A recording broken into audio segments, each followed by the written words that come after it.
climb the greatest heights, jump down and have a fight, and that's all we'll ever like, but that can never change my mind. When it's good, it's amazing. When it's bad, it's uneasy. I wouldn't have it another way. Hey y'all, welcome back to my channel and welcome back to another meal prep / batch cooking video. I honestly forgot how much I missed getting in the kitchen and creating meals and just making these awesome things on keto so that way none of us gets bored. And I forgot how much I missed making these videos for you guys as well. But for now, let's jump in the kitchen and let's get started. Stay tuned. We got some good recipes coming your way. All right, so we are going to start with breakfast. I'm just going to make some chorizo with some eggs. That is one of Oscar's favorites. That is 1 pound of chorizo, and it is pork and beef with seasonings and some peppers just mixed together. So I'm just going to cook that up the same way I would hamburger beef in a pan. And then while that cooks, I'm going to prepare my eggs. So I went ahead and got 8 eggs ready in that bowl. And I did add a little bit of salt. You don't even need a ton of seasonings because the chorizo is so full of flavor in itself. And it already has some seasonings and stuff in there. But I just mixed up 8 eggs. You can do less eggs. You can do more eggs. You can literally do whatever you want. But I just dumped the eggs in the chorizo when the chorizo is fully cooked and mix all that together. And that is one delicious meal. You could throw that with a low-carb tortilla or eat it plain. Doesn't even matter. Oscar usually wraps it in a tortilla, but it is really, really good, and it's super filling. Next up, I'm going to make a chicken broccoli Alfredo bake, kind of like a casserole, but that's all the ingredients that we're going to need for this. Some of the ingredients are strictly for the Alfredo sauce that we're going to make because we're going to make it homemade, and then others are for the actual casserole. But that is 3 tablespoons of butter and 1 pretty good spoonful of garlic. I'm just going to melt all that together until it is nice and bubbly, just like that. And then I'm going to add in 2 cups of heavy whipping cream. So this is a heavy dish, so do keep that in mind. But you're going to want to bring that to a boil. Watch it closely because you don't want it to boil over. And then I just continuously stir it and then let it sit a little bit and then stir it some more. Once it is done and completely boiled, I add in about 5 ounces of Parmesan cheese, and then I make sure that that is stirred in nicely. And then I also go in with a little bit of salt, a little bit of pepper, and then just a tiny bit of nutmeg, probably like around 1/8 teaspoon of nutmeg. It really does not take very much. Nutmeg is one of those seasonings that a little bit goes a long way. But boy, don't skip out on that because that is what's really going to make this Alfredo nice and tasty. So next up, once the Alfredo is done, you do want it to thicken up just a little bit, but I take a large casserole dish and I take just a small amount of the Alfredo sauce, put it at the bottom of that dish, and then I take around half of the broccoli, and that is microwavable broccoli. I just put it in the microwave and cooked it a little bit first, but I take half of that and spread it on the bottom of that pan. And then I also take half of the chicken. And just so you know, I only used half that pack of chicken. The other half I'm going to use for a different recipe. But we are going to add some seasonings.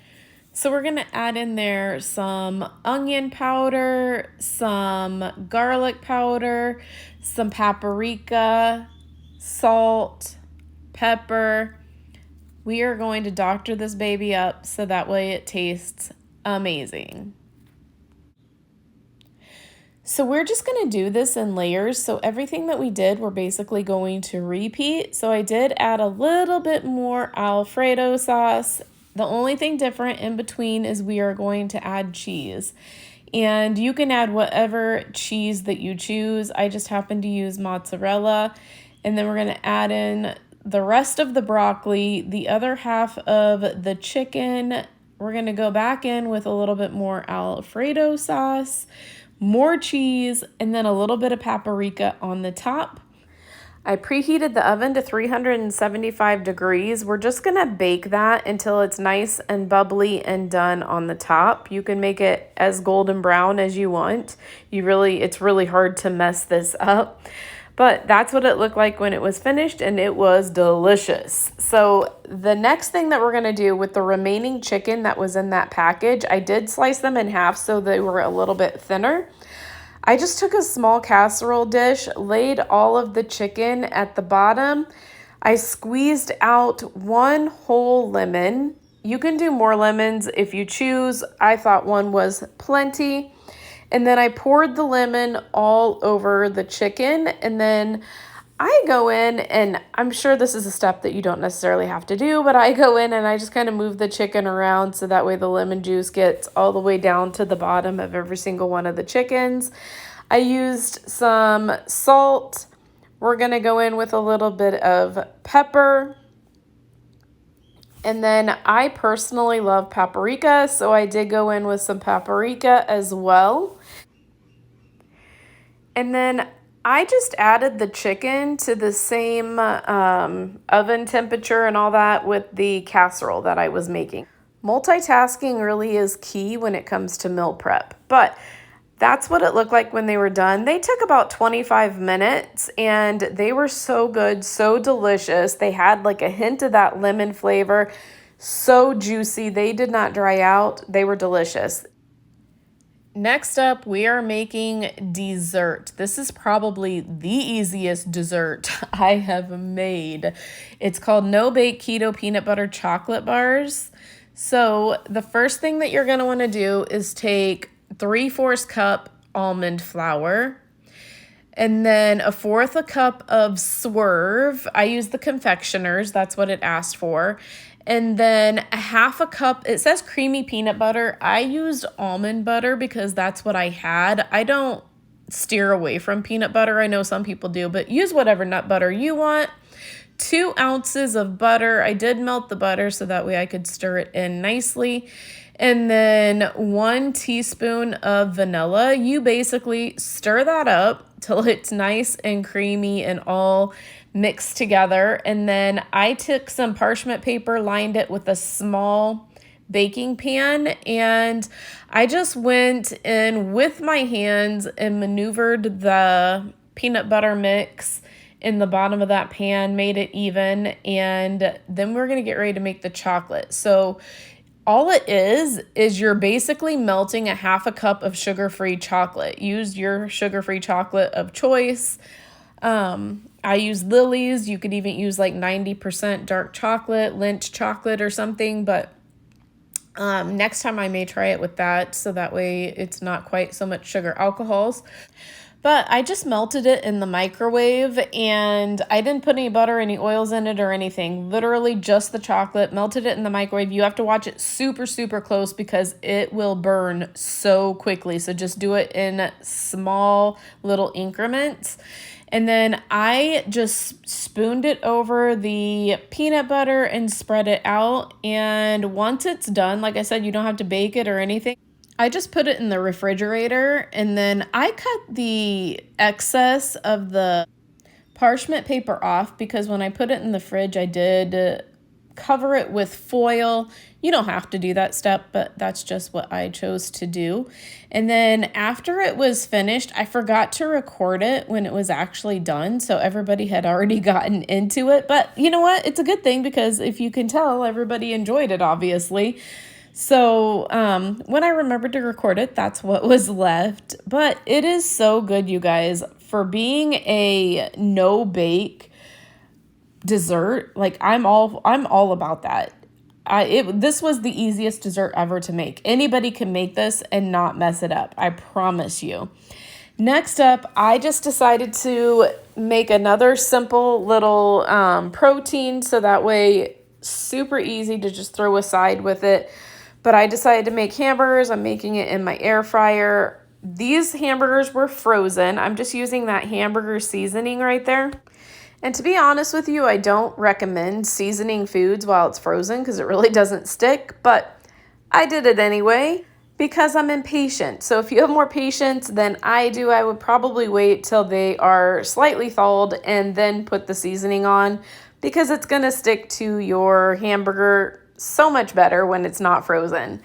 But I just put them in at 400 degrees for 9 minutes. Then I flipped them over. And then I do add seasoning to the other side, and the seasoning to this side I'm sure is going to stick so much better than the first side. But I just use the same seasoning. But when I put them back in the air fryer, put them back in at the same temperature, so still at 400 degrees, but I do change the time to 5 minutes. You can actually cook these a little bit longer because they're pretty pink in the middle, but the way I look at it, by the time you microwave them, since it's a meal prep item, the inside will actually be perfect. But look at those beauties. You guys, so delicious. Who doesn't love a great hamburger? All right, y'all, so that's going to conclude this week's meal prep. I hope that you guys enjoyed it, and I hope you got some new ideas to add into your weekly rotation or monthly rotation for your meal plans. But don't forget, all the recipes will be in the description box below, and that way it makes it super easy for you guys to just grab the recipe and get in your kitchen and get to cooking.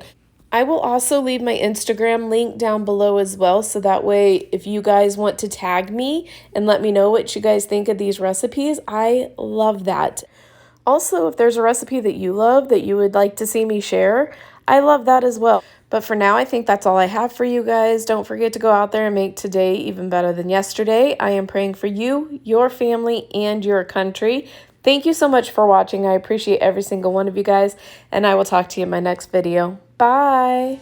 On my own, but I don't know why you hit the road, but you don't realize I'm on the back.